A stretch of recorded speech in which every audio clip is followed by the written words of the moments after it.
아, 또 그 소리? 진짜 꼴도 보기 싫어.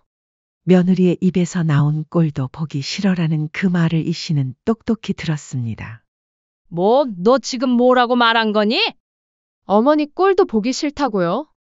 시어미한테 그게 무슨 말버릇이야? 아무리 그래도 며느리가 할 말이 있고 못할 말이 있는 거야. 뭐가요? 시어머니 대접을 받고 싶으시면 손주라도 봐주시면서 말하시던가요? 내가 손주 안 봐주고 싶어서 그런 게 아니라 아버지 건강이 안 좋으시니까 어쩔 수 없는 거잖니. 그게 미안해서 너희 차도 사주고 매번 용돈도 주고 내가 이 이상 어떻게 더 해야 하니? 또 핑계 대신다. 그냥 솔직히 말하세요. 손주 보기 싫으신 거잖아요. 싫으면 또 어떻고? 내가 이 나이 먹고 몸도 힘든데 손주 꼭 봐줘야 하는 법이라도 있어? 며느리 입장에서 시어머니는 보기 싫은데 봐야 하는 불편한 존재잖아요. 그런데 또 손주는 안 봐주시고. 순 안 좋은 거밖에 없네요? 솔직히 손주도 안 봐주는 어머님을 제가 왜 보기 싫은데 봐야 하는지 모르겠어요. 그렇게 꼴도 보기 싫었으면 진작에 말하지 그랬니? 그랬으면 결혼할 때 집이고 차고 지원 안 해주고 남처럼 지냈을 텐데 말이다. 지금이라도 안 늦었어. 그 소원 내가 들어주마. 안녕하세요. 이 사연의 주인공은 71세 이영심 씨입니다. 오래된 아파트에서 살고 있는 이 씨는 이른을 바라보는 나이에도 손수장을 보고 밥을 짓고 한겨울이면 남편 무릎에 담요를 덮어주며 하루를 시작합니다. 언뜻 보면 평범하고 조용한 노부부의 일상처럼 보이지만 이 씨의 인생에는 누구도 몰랐던 긴 그림자가 드리워져 있었습니다. 사실 이 씨에게 있어 첫 번째 결혼은 돌아보고 싶지 않은 과거였습니다. 젊은 날 첫 남편과의 결혼은 축복이라기보다 고된 선택이었죠. 첫 번째 남편은 결혼 초부터 술에 의지했고 자정이 넘은 시간에도 술 냄새를 풍기며 들어와 큰 소리를 내는 일이 잦았습니다. 시간이 지나며 외박이 잦아졌고 이 씨는 아이를 안은 채 어두운 골목을 기웃거리며 그를 기다리는 날이 많아졌습니다. 그것도 모자라 어느 날부턴가 종종 다른 집으로 향하는 그의 발걸음을 조용히 따라가 봤고 밖으로 돌던 발길은 결국 두 집 살림을 하고 있었습니다. 그래도 참았습니다. 속이 문드러져도 이 씨는 이게 다 내 팔자려니 했습니다. 아이를 아버지 없는 자식 만들 순 없지. 그런 생각이 그녀를 붙잡았습니다. 세상 눈초리도 무서웠고 무엇보다 아들을 위해 버티기로 했습니다. 하지만 언젠가 남편이 술에 취해 어린 아들에게 손을 들은 그날 이 씨는 아이를 끌어안고 뒤도 돌아보지 않고 문을 열고 나왔습니다. 그날 밤으로 이혼을 결심했고 결국 이혼 서류에 도장을 찍었습니다. 그날 이후 이 씨의 인생은 전쟁과도 같았습니다. 손에 잡히는 대로 일을 하고 식당 주방, 시장 포장일, 밤에는 건물 청소까지. 힘겨웠지만 자식 하나 제대로 키우겠다는 마음 하나로 그렇게 하루하루를 견디며 아이를 키웠습니다.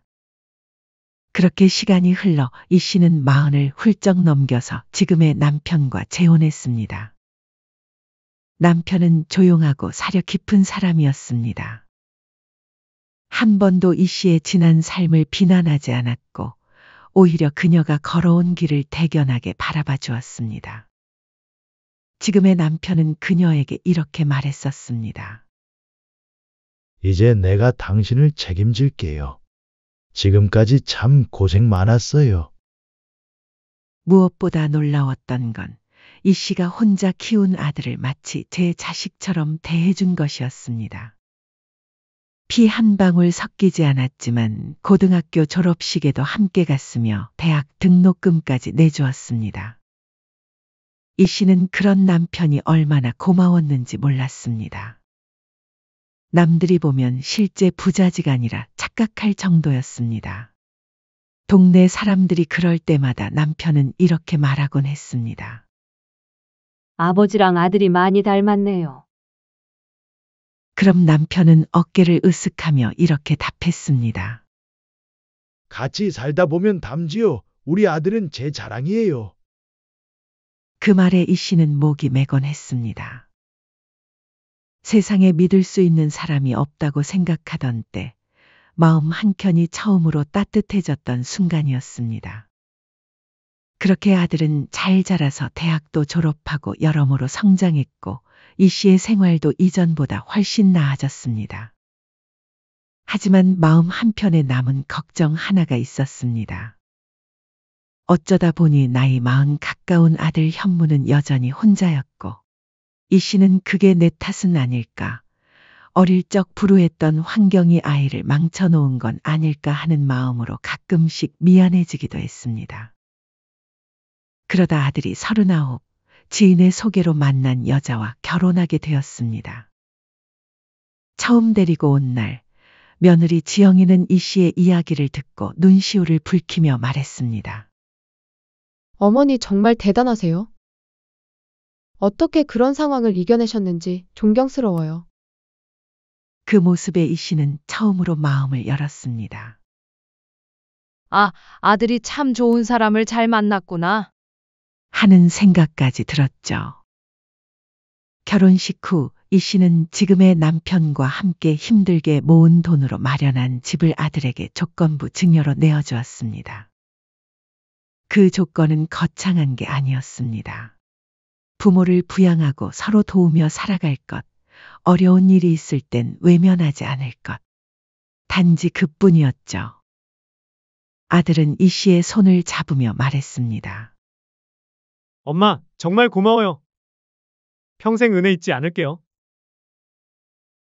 며느리도 고개를 숙이며 덧붙였습니다. 어머님, 앞으로 저희가 잘 모실게요. 걱정 마세요. 그 말들이 얼마나 따뜻하고 든든하게 들렸는지 모릅니다. 이 씨는 그날 밤 남편에게 말했습니다. 여보, 우리 정말 복 받았어요. 아들도 이렇게 잘 자랐고, 며느리도 착하고. 남편도 흐뭇하게 웃으며 대답했습니다. 그러게 말이야. 이제 우리도 마음 놓고 늙어갈 수 있겠네. 이 씨는 그때만 해도 정말 그럴 줄 알았습니다. 결혼 1년 후 며느리가 임신 소식을 전했을 때 이 씨는 정말 기뻤습니다. 어머님, 좋은 소식이 있어요. 며느리가 수줍게 말하자 이 씨는 벌써 눈치를 챘습니다. 혹시 임신했니? 네, 맞아요. 어머님, 할머니 되시는 거예요. 그날 이 씨는 온종일 들떠 있었습니다. 손주를 볼 수 있다는 기쁨, 가족이 생긴다는 설렘. 이 씨는 남편과 함께 이런저런 준비를 하며 행복한 상상에 빠져 있었습니다. 오랫동안 기다렸던 손주인데, 우리가 손주 옷도 사주고 장난감도 많이 사줘야겠어. 하지만 그 기쁨도 잠시. 손주가 태어나고 나서의 일들이 이 씨 인생의 또 다른 전환점이 될 줄은 그 누구도 몰랐습니다.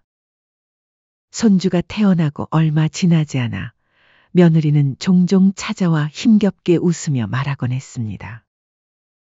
요즘 진짜 정신이 없네요. 어머님, 서준이 좀 봐주실 수 있을까요?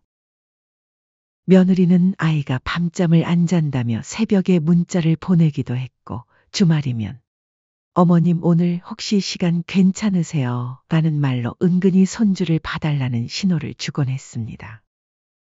어머님, 저희 집에서 지내시면서 서준이 좀 봐주시면 안 될까요? 애 키우기가 너무 힘드네요. 안사도는 안 되신다니? 그게 저희 오빠네 애를 먼저 봐주고 있어서 이 나이에 2명까지는 힘드실 것 같다고 하셨어요. 하지만 이 씨는 어쩔 수 없이 정중하게 거절했습니다. 남편의 건강 상태가 좋지 않아 당장은 손주를 오래 봐줄 수 없다는 것이 그 이유였습니다. 이 씨보다 10살이나 많은 남편은 건강이 많이 쇠약해졌고 그녀가 없으면 일상조차 힘들어하는 상황이었습니다.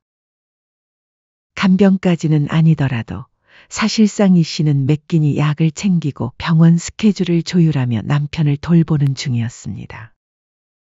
하지만 며느리의 육아의 고단함도 이해했기에 이 씨는 미안한 마음으로 100만 원이 담긴 봉투를 건넸습니다.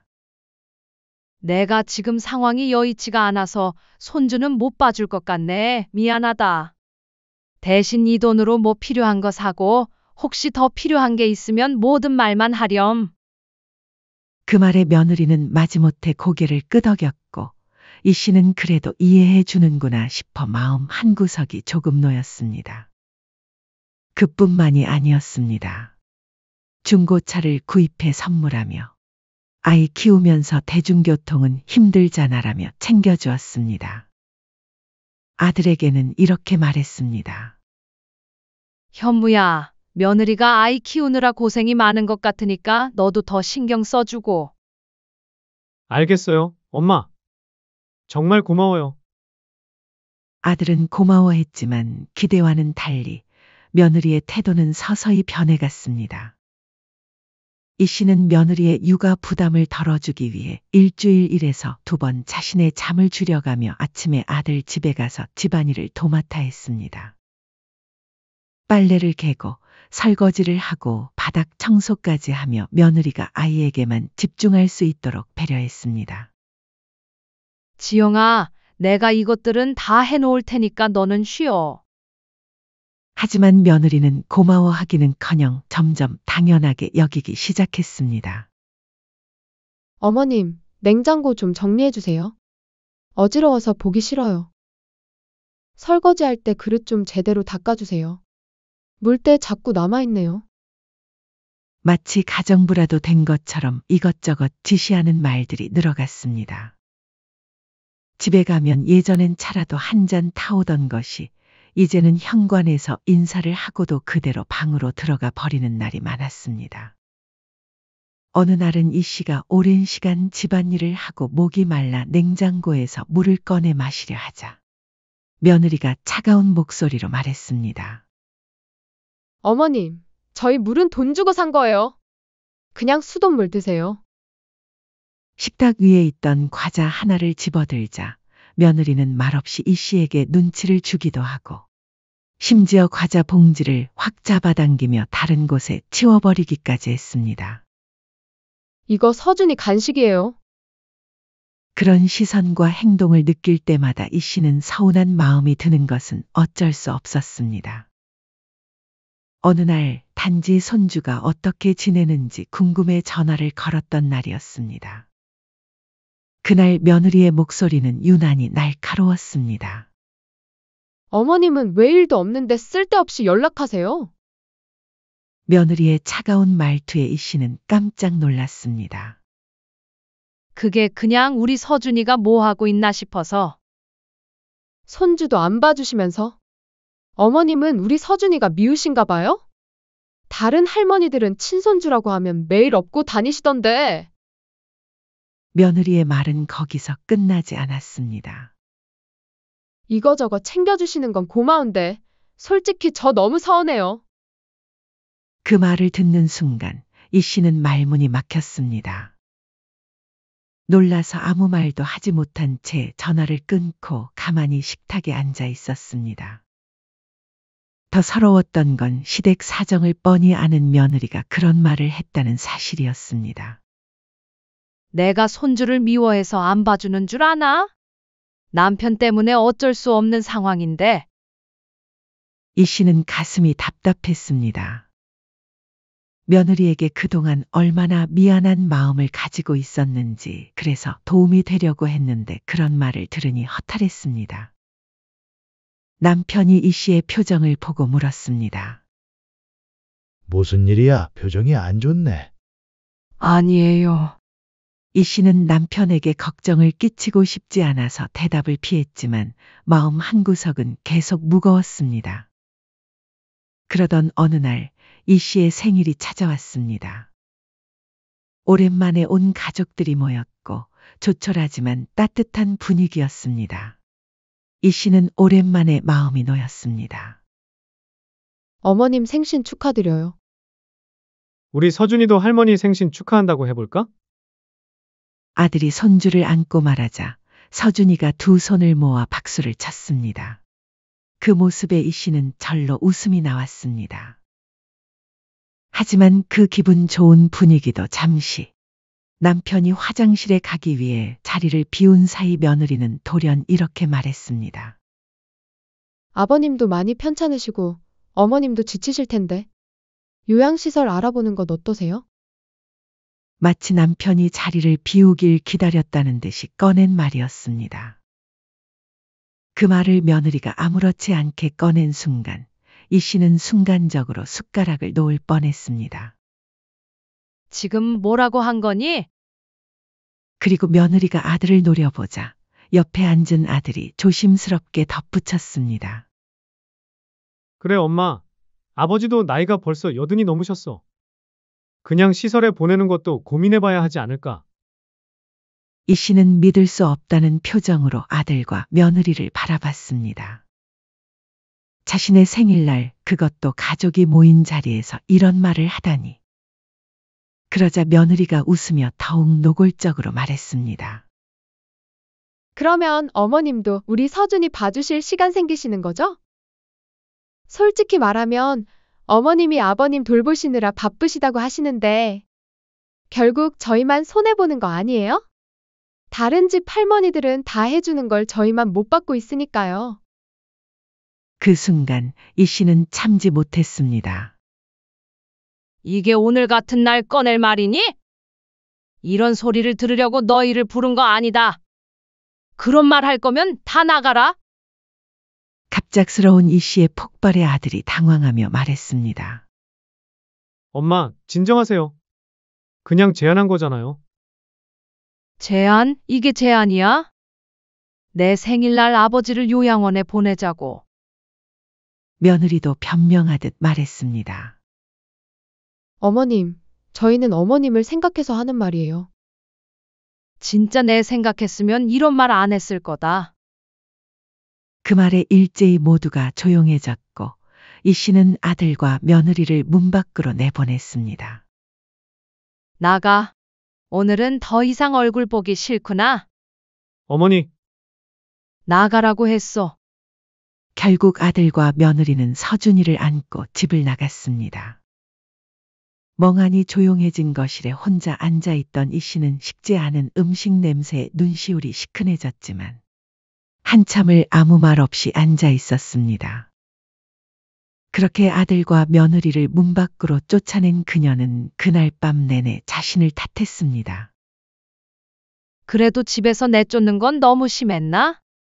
아들도 며느리도 아이 키우느라 힘들어서 하소연한 거겠지. 실제로 그럴 마음이었겠어? 그래, 내가 다 죄인이다. 그렇게 생각하며 이 씨는 억지로 며느리의 입장을 이해해보려 애썼습니다. 하지만 가슴 한구석에서는 계속 뭔가 꺼림칙한 느낌이 사라지지 않았습니다.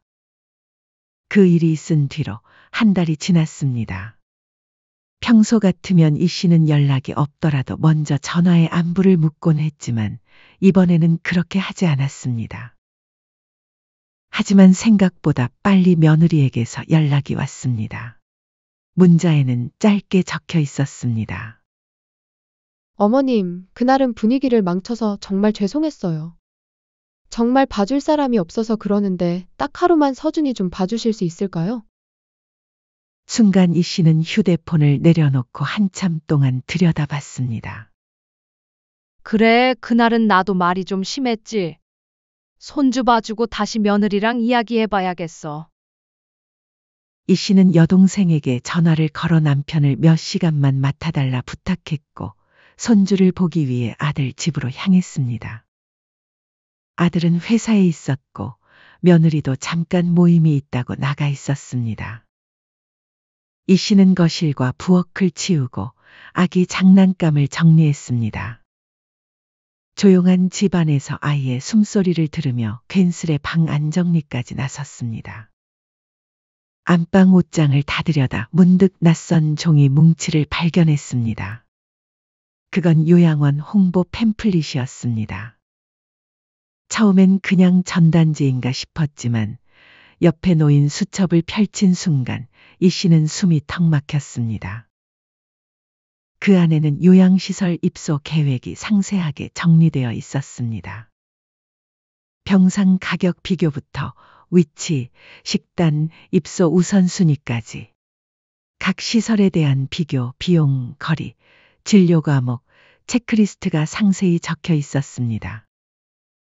수첩 곳곳에는 집에서 멀리 떨어진 곳, 시아버지 상태 악화 시 빠르게 어머니 설득이라며 밑줄까지 그어져 있었고, 마지막 페이지에는 이 날짜 전까지 진행 완료할 것이라는 메모가 적혀 있었습니다. 이 씨는 가슴 안쪽이 얼어붙는 느낌이었습니다. 대체 이 많은 걸 언제부터 준비한 거지? 그날 말만 꺼낸 게 아니라 며느리는 진심이었구나. 이미 진행 중이었던 거네. 더는 참을 수 없었습니다. 그 자리에서 이 씨는 바로 아들에게 전화를 걸었습니다. 지금 빨리 집으로 와라. 며느리도 같이 할 얘기가 있어. 두 사람은 다소 불편한 얼굴로 도착했습니다. 이 씨는 식탁에 수첩과 팸플릿을 펼쳐 보이며 물었습니다. 설명 좀 해보렴. 말로만 그런 게 아니라 아주 준비까지 다 했더구나. 이거 무슨 뜻이니? 며느리는 당황한 기색을 감추지 못했습니다. 눈동자가 흔들리며 급하게 변명하기 시작했습니다. 어머님, 이건 그냥 친구 대신 요양원 알아봐 준 거예요. 아버님을 요양원에 보내려는 게 아니고요. 하지만 이 씨는 수첩의 구체적인 계획들을 하나하나 짚어가며 말했습니다. 여기 시아버지 상태 악화 시 빠르게 어머니 설득이라고 써져 있잖아. 이 와중에 거짓말까지 하는 거니? 며느리는 더 이상 변명이 통하지 않는다는 걸 깨달았는지 갑자기 태도가 바뀌었습니다. 오히려 당당하게 말했습니다. 어머님도 이제 좀 현실을 받아들이셔야죠. 아버님도 많이 편찮으시고 사실 어머님도 힘드시잖아요? 이게 나쁜 선택이에요? 이 씨는 분노가 치밀어 올랐습니다. 그걸 왜 내 상의도 없이 네가 결정하니? 그래놓고 나를 위해서 그러는 척 하지 마라. 지금 손주 봐줄 사람 없어서 시아버지 요양원 보내고 나보고 손주 봐달라고 하려는 거 내가 모를 것 같아? 이 씨는 멍하니 그 말을 듣다가 한마디 던졌습니다. 너는 시어미 사정 뻔히 다 알면서 어떻게 그럴 수가 있니? 그때 며느리는 말없이 고개를 돌리더니 작게 중얼거렸습니다. 아, 또 그 소리? 진짜 꼴도 보기 싫어. 며느리의 입에서 나온 꼴도 보기 싫어라는 그 말을 이 씨는 똑똑히 들었습니다. 그대로 멈췄고 다시금 물었습니다. 뭐, 너 지금 뭐라고 말한 거니? 어머니 꼴도 보기 싫다고요? 지금 시어미한테 무슨 말버릇이야? 아무리 요즘 세상이 바뀌었어도 며느리가 할 말이 있고 못할 말이 있는 거야. 뭐가요? 시어머니 대접을 받고 싶으시면 손주라도 봐주시면서 말하시던가요. 내가 손주 안 봐주고 싶어서 그런 게 아니라 아버지 건강이 안 좋으시니까 어쩔 수 없는 거잖아. 그게 미안해서 너희 차도 사주고 매번 용돈도 주고 내가 이 이상 어떻게 더 해야 하니? 또 핑계 대신다. 그냥 솔직히 말하세요. 손주 보기 싫으신 거잖아요. 싫으면 또 어떻고? 내가 이 나이 먹고 몸도 힘든데 손주 꼭 봐줘야 하는 법이라도 있어? 며느리 입장에서 시어머니는 보기 싫어도 봐야 하는 불편한 존재잖아요. 그런데 또 손주는 안 봐주시고 안 좋은 거 밖에 없네요? 며느리는 여기서 멈추지 않았습니다. 솔직히 어머님은요? 저한테 남보다 못해요. 그 순간 이 씨는 조용히 눈을 감았다가 떴습니다. 그리고 고개를 끄덕이며 망설임 없는 목소리로 말했습니다. 그렇게 꼴도 보기 싫었으면 진작에 말하지 그랬니? 그랬으면 결혼할 때 집이고 차고 지원 안 해주고 남처럼 지냈을 텐데 말이다. 지금이라도 안 늦었어. 그 소원 내가 들어주마. 그제야 옆에서 눈치를 보던 아들이 끼어들었습니다. 엄마, 이제 그만해요. 현무야, 솔직히 아내 말 틀린 말 없어요. 적어도 너는 며느리가 그러면 말렸어야지. 아버지가 너 친자식처럼 키워주고 결혼할 때 너 잘 되라고 가진 돈 다 지원해줬잖아. 너가 어떻게 우리한테 이래? 그건 부모로서 당연한 거 아니에요?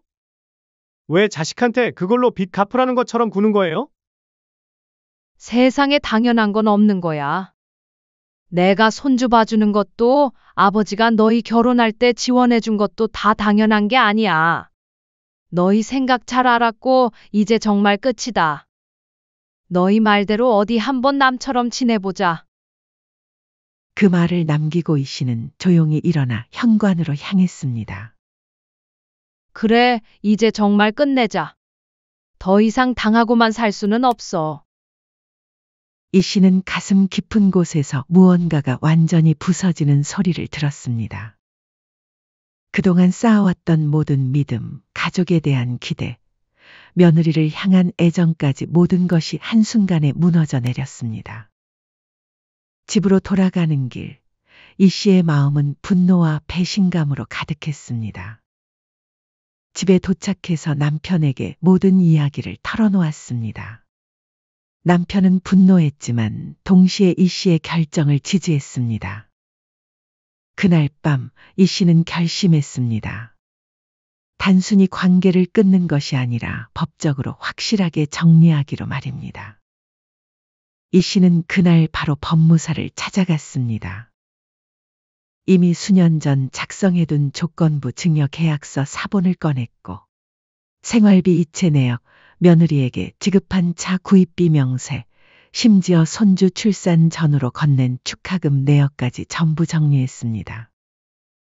이 씨가 모든 기록을 남겨온 건 어쩌면 언젠가는 이런 날이 올 수도 있다는 예감 때문이었는지도 몰랐습니다. 하지만 이번에는 완전히 끝내는 날이었습니다. 이 씨는 다음 날 곧바로 증여 무효 소송과 부양 의무 불이행 손해배상 청구 소송을 동시에 제기했습니다. 법무사는 이 씨가 준비한 자료들을 보며 감탄했습니다. 어머님, 이 정도면 승소 가능성이 아주 높습니다. 조건부 증여였고 부양 의무 불이행이 명확하니까요. 정말 그런가요? 네, 특히 요양원 계획서는 결정적 증거가 될 겁니다. 어머님 몰래 계획을 세운 것 자체가 신뢰관계 파탄의 증거거든요. 그로부터 한 달 뒤 아들과 며느리 앞으로 법원에서 등기우편이 도착했습니다. 두 사람은 얼굴이 창백해진 제이 씨를 찾아왔습니다. 엄마, 이게 뭐예요? 소송이라니? 아들이 떨리는 목소리로 물었습니다. 너희가 원한 거잖아. 남처럼 지내자고 했으니까 법적으로 남처럼 정리하는 거야. 어머님, 저희가 잘못했어요. 다시 생각해 주세요. 며느리도 이제야 사태의 심각성을 깨달았는지 급하게 말했습니다. 이미 늦었어. 너희 입으로 직접 말했잖아. 꼴도 보기 싫다고? 그만 깔끔하게 정리하자.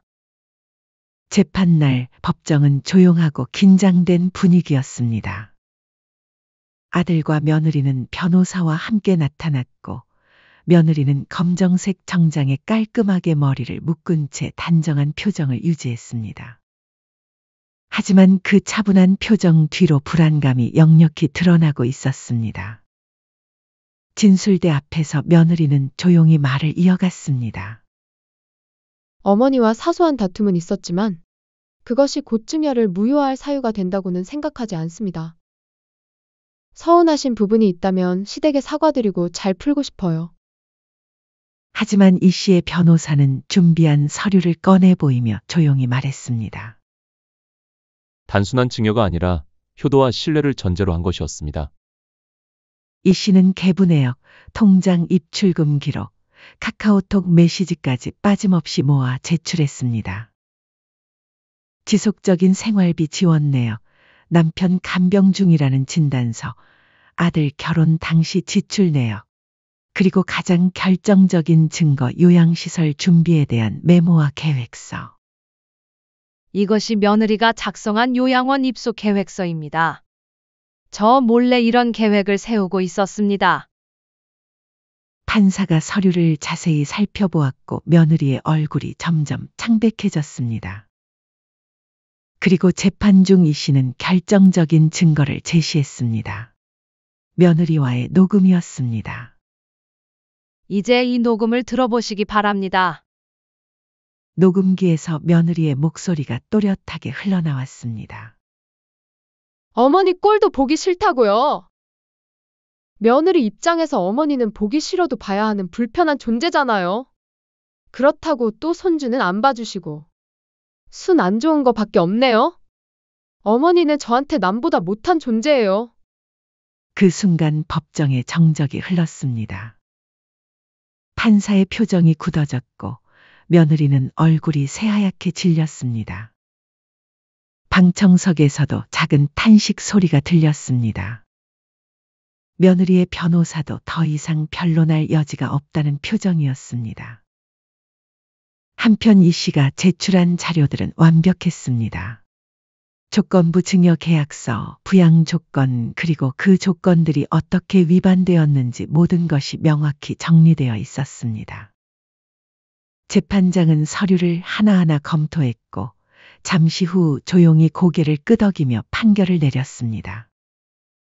조건부 효도를 전제로 한 증여이므로 부양 의무 불이행이 확인되는 바. 증여를 무효화하며 소송 비용은 피고 측 부담으로 합니다. 이 씨의 증여 무효 청구를 인용하며 부양 의무 불이행에 따른 일부 손해배상도 함께 인정했습니다. 그 순간 며느리는 눈을 감고 주저앉았고 아들은 고개를 떨구었습니다. 법정을 나서며 아들이 마지막으로 말했습니다. 엄마, 정말 저희가 잘못했어요.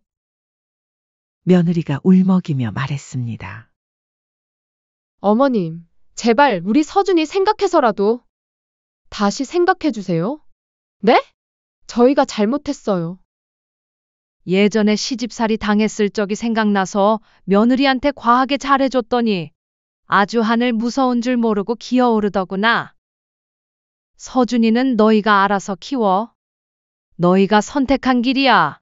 이제 정말 남처럼 살자꾸나. 그 말을 마친 뒤 이 씨의 표정에는 미련도 연민도 없었습니다. 아들과 며느리는 모두 집과 차량을 잃었고 생활비 반환금으로 수천만 원을 배상해야 했습니다. 더욱 치명적인 건 이 사실이 소문으로 번졌다는 것이었습니다.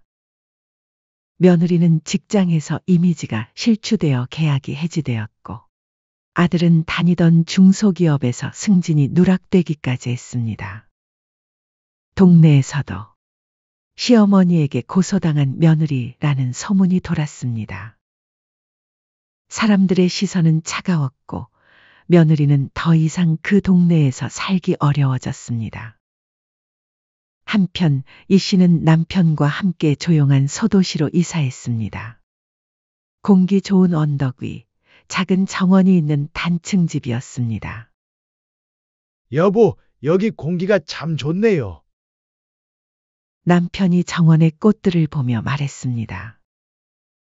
아들네와 법적 분쟁이 끝나고 스트레스가 해소되어서인지 남편의 몸은 전보다 조금씩 나아졌습니다. 남편은 걷기 운동을 다시 시작했고 이 씨와 가끔 시장에 같이 가고 산책을 하며 하루하루를 살아갔습니다. 부부는 정원을 가꾸며 평온한 시간을 보냈습니다. 이 씨는 오랜만에 진정한 안식을 느꼈습니다. 몇 달 후 이 씨는 충격적인 소식을 전해 들었습니다. 며느리와 아들이 결국 이혼 소송 중이라는 것이었습니다. 부모한테 너무 경제적으로 의지하다가 모은 돈도 없고 무엇보다 서로 내 잘못이네 하고 싸우다가 사이도 안 좋아졌다고 하더라고요. 소식을 전해준 지인의 말이었습니다. 이 씨는 한동안 말없이 앉아 있다가 조용히 중얼거렸습니다. 그동안 아들을 그렇게 만든 건 나 때문이라고 착각했지만 아니야, 전부 아들이 선택한 결과지. 이제야 제 자리를 찾아가는구나. 나도 자식이 전부라고 생각하고 쩔쩔매던 시절이 있었지만 자식이든 부모든 각자의 인생을 살아야 해. 창밖으로 지는 해를 바라보며 이 씨는 계속 말을 이었습니다. 무엇보다 내 인생의 주인은 결국 나야. 지금부터라도 내가 좋아하는 거 하고 내가 보고 싶은 거 보고 살 거야. 그날 저녁 이 씨는 남편과 함께 정원에서 차를 마시며 말했습니다. 여보, 우리 내일부터 취미 활동이라도 시작해 볼까요? 꽃꽂이나 서예 같은 거 말이에요. 좋은 생각이네요. 자식들 눈치만 보며 살았으니 이제는 우리가 하고 싶은 거 하며 살아봅시다. 이 씨는 이제 자신을 진정으로 아끼는 남편과 함께 진짜 인생을 살아가기로 결심했습니다. 더 이상 누구의 눈치도 보지 않고 자신의 행복을 위해 살기로 했습니다. 그렇게 이 씨는 과거의 상처를 딛고 당당하고 주체적인 새로운 삶을 시작했습니다. 가족이라는 이름으로 받았던 상처들을 뒤로하고 진정한 자신의 인생을 살아가기 시작한 것입니다. 사연은 여기까지였습니다. 구독, 좋아요는 영상 제작에 큰 힘이 됩니다. 알림 설정을 하시면 더욱 새롭고 재밌는 사연을 빠르게 즐기실 수 있습니다. 인생의 쉼표를 시청해 주셔서 감사합니다.